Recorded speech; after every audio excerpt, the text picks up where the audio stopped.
My husband's adopted sister ran away crying when he proposed to me. Now she's telling my husband that I lost our child because we weren't meant for each other. My husband and I met each other at a ski lodge 9 years ago. There was a singing competition and both of us were set up by our friends to enter it. Sparks flew during our duet and the rest is history. Back to our first meeting. This was the first time I caught on to my sister-in-law's disturbing behavior. After the singing competition, he and I went to the cafe to chat. His middle sister, Tina, who was adopted at birth, came storming up to us and demanded he come back to their group. She never looked at me and whined when he shut her down. She ran off crying and apparently took her sister's room key cards and locked them out so they had to stay with the friends in their room. Fast forward to when we bought a house together. We had a housewarming and invited family and close friends. Tina showed up in a sexy club outfit. She ignored me the entire time and hung all over my husband, boyfriend at the time. She kept recalling tales of them when they were little and how close they were. She'd kiss him on the cheek, hug him, and touched his arm when laughing. He was visibly uncomfortable so I stepped in. At first, I just thought she had a crush on him, but the way she was acting looked like she was the girlfriend and not me. She was going around reminding everyone that he used to say he never wanted to have kids, but now he's playing daddy to my daughter. One of my friends said she thought Tina was weird for talking about how hot his modeling photos were when he did print work back in college and that her favorite photo was of them at a beach in Hawaii during a family vacation a few years back. The most bizarre thing she told a few people was that he had never dated a woman of color before and now all of a sudden he's in love. It's only bizarre to me because she's biracial, so I don't know why this would bother her, unless she's jealous of me because she wished she were me. Then things go south at the end of the night when he gets down on one knee and proposes to me. She started crying and ran to the restroom. Their dad went to check on her and then drove her home. I knew exactly why she was upset, but my husband always equated her behavior to jealousy because she never had healthy relationships. After that tantrum, she skipped our wedding, baby shower, our children's birthday parties, and other family events that we attended. I was fine with extending invitations because I knew she wasn't going to show up. She had some sort of mental breakdown and was in and out treatment for years. Now I have to say, I wish nothing but the best for her and I don't know what kind of issues she's going through, but I don't want her disrupting our peace. I'm currently pregnant and our baby shower is at the end of this month. I'm having it a few months early because I'm at risk for going into labor early,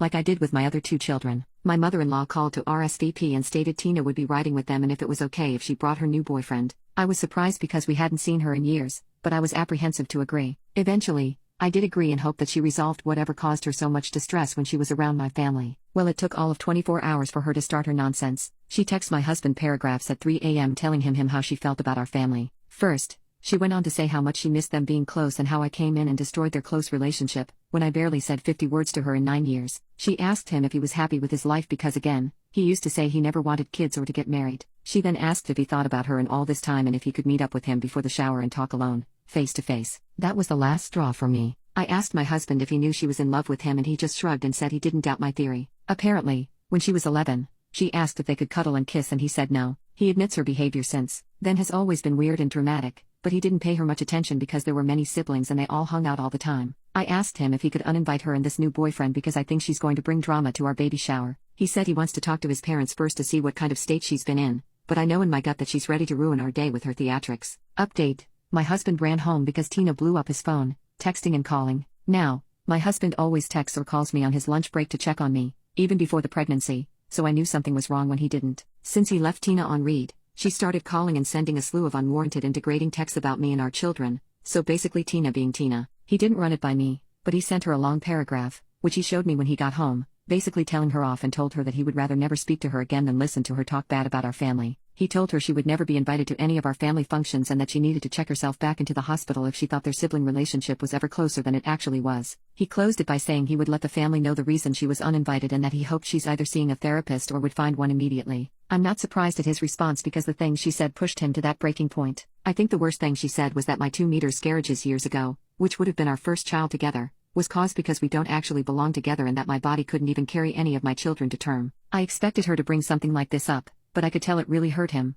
and that's why he didn't hold back from her. He then blocked her and told me he's changing our phone numbers. He called his parents and the oldest sister, whom he is close with, and explained to them why she's never allowed to visit our home. He shared all of their text exchanges, and they were mortified. He asked them not to share our address, and when we changed to new numbers, they assured us that none of them shared this information with her because she actually asked for his work schedule and mentioned driving up a day early to surprise him. My father-in-law had the most to say, and I get it. It's his baby girl, but he hadn't shared much info beforehand with anyone besides his wife. He said he always knew she had a little crush on him, but after her outburst at our housewarming years ago, they had a conversation about her behavior and she told him that she had been keeping a diary about him since she was a teenager. She explained it was to process her emotions and to challenge negative thoughts. All I heard was that she wrote about him for years, so there's several journals in their home, probably enforcing her beliefs. Apparently, She only stayed away from my husband because my father-in-law kept her in check and was able to get her hospitalized several times for being a threat to herself. I don't know if all her issues stem from her unrequited love for him, typing that just made me nauseous, but I hope she gets the help she desperately needs. He asked that they speak with her about his last text, but that we don't want to know the outcome.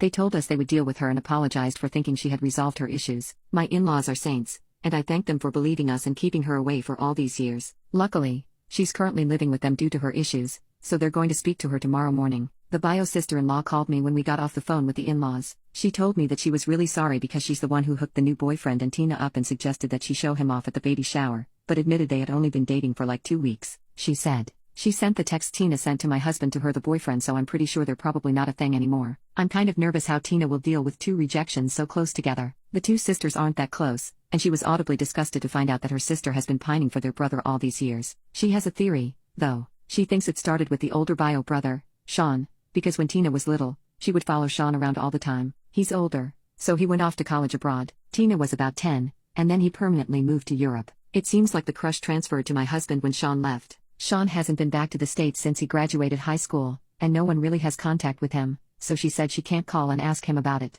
I have to admit I'm kind of curious and would have been interested in hearing what Sean had to say, but I'll rest assured knowing our involvement in the whole thing is over. My husband is going to upgrade our alarm system and purchase more cameras.